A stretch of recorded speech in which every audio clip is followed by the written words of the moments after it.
Hey there, beautiful, magnificent souls. It's Sister Cerise back, and I am coming straight to you with the clarity, the compassion, and the truth about Diddy. And it is the trial, and the opening statements have been made from the defense and also the prosecution. Today we're talking about this serious topic and the developing situation because Sean Diddy Combs is officially on trial in the federal court for sex trafficking and other heavy allegations. Guys, this isn't gossip. This is real. Let's break it down with facts, not fiction.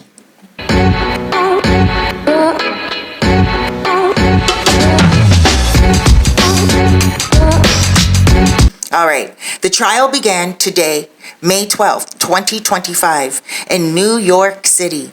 12 jurors and 6 alternates were sworn in, and opening statements came in strong from both sides.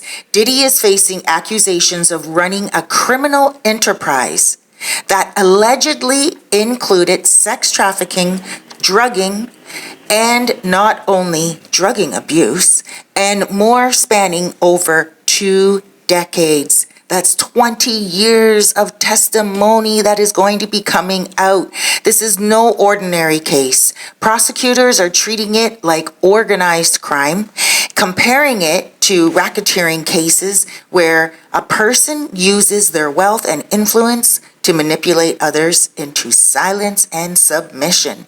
One piece of evidence already making waves is a 2016 hotel surveillance video from online. I'm pretty sure many of you guys have seen it, allegedly showing Diddy assaulting his ex, singer Cassie Ventura. You may remember, she was the first high-profile figure to speak out against him publicly. Now, that video is just a part of the puzzle.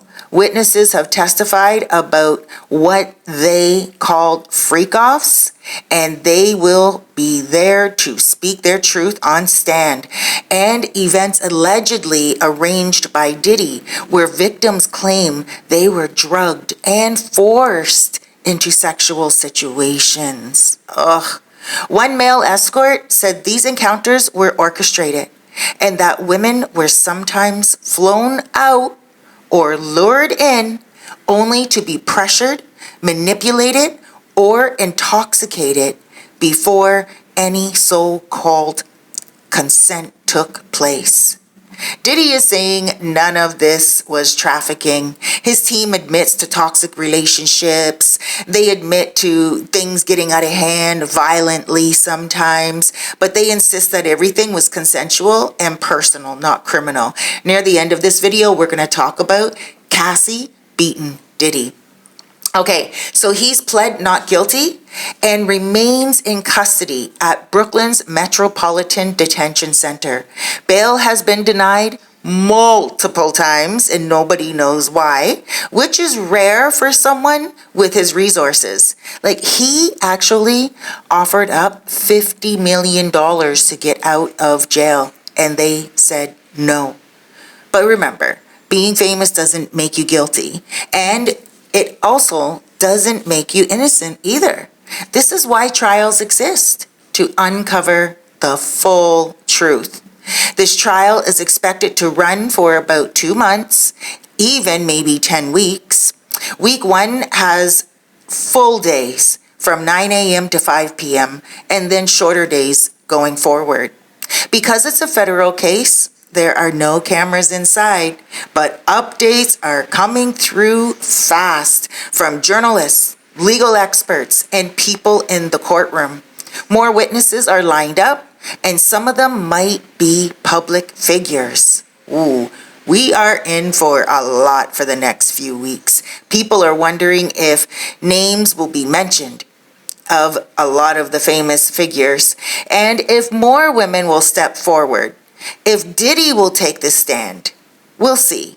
But remember, victim 3 still missing. And some people are thinking that she was paid off, but other people are thinking maybe she just had second thoughts. People are divided.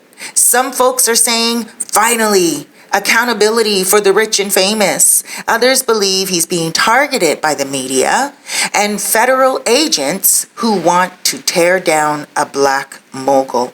Tell me what you think in the comments. But here's what I always say. Truth doesn't take sides. Guys, it stands on its own. We need to defend Diddy or cancel him when we find out what is happening.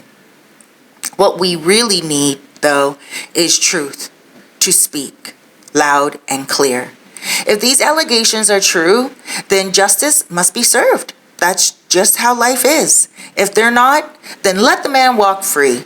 Either way, it's not for the internet to decide. It's for the evidence and the court. Now, I'll be here to keep you posted on things as they develop. You know me, I do not do gossip. I do guidance and grounded news, which brings me to my next point. They're trying to say that Cassie beat Diddy. But in my opinion, if a man lays hands on a woman and she starts hitting back, doesn't that mean she's defending herself? They're also trying to say that Cassie was very jealous and always started arguments about Kim Porter. Kim Porter being the ex of Diddy and the mother of many of his children.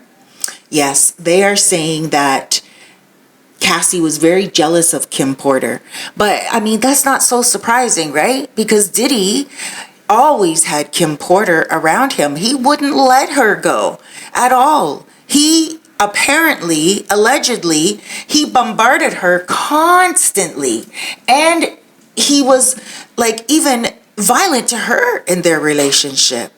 Apparently, he broke her nose on a yacht and flew in a doctor to fix her nose. That must have been traumatizing. And then finally, she just started to fight back and hit him back. So if that is the case with Cassie, and Cassie just, finally started to do the same thing, and she was just like, you're not going to hit me. I am going to do what Kim Porter did, and I am going to hit you back. Then I don't think it's a good idea for the defense to talk about Cassie hitting Diddy, because Cassie is a woman and she's pregnant right now, and no one's going to look at her and be like, oh yeah, she jumped him and beat him. She doesn't look gangster, so I think it would turn against him, to be honest with you, just in my opinion.